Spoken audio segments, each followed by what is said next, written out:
Hello students, today we will have a detailed discussion about capital reserve.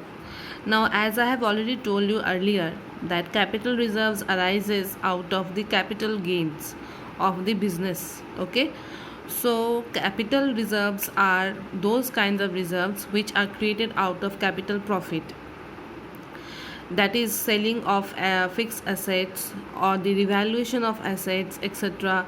These are the items from which a business earns its capital profit. Okay, now we will have a look at the items that gives us the capital profit.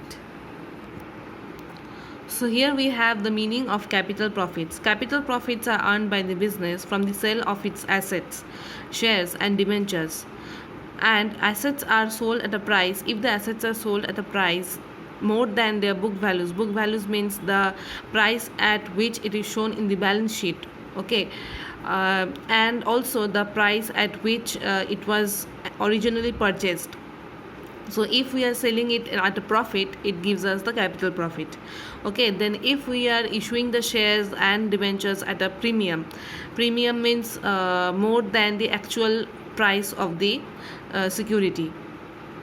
Okay, that means the price which exceeds the face value of the security is known as the premium. So if we are selling the shares or debentures at a premium, that gives us a capital profit.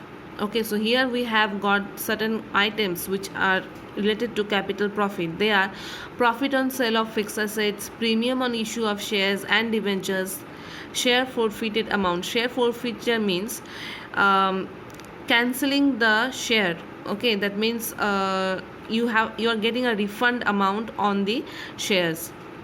Then profit on sale of investment. So these are the various items which are related to capital profits. Now we have needs or objectives of capital reserve. First of all, it helps us in writing off financial losses. That means whatever the financial losses are being incurred in the business, that can be mitigated with the help of capital reserve. It is used to finance long-term projects of the company. That means if we have to invest in a long-term projects, that means with the project which will require 2 to 3 years of time, then we can finance that project from the capital reserve. It helps in issuing bonus shares to the shareholders.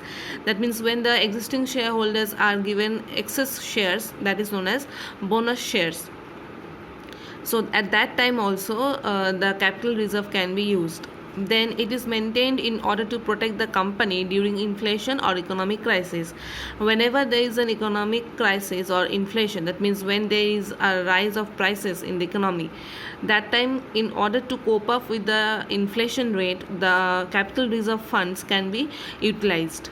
Okay, so these are the various objectives or needs of capital reserve.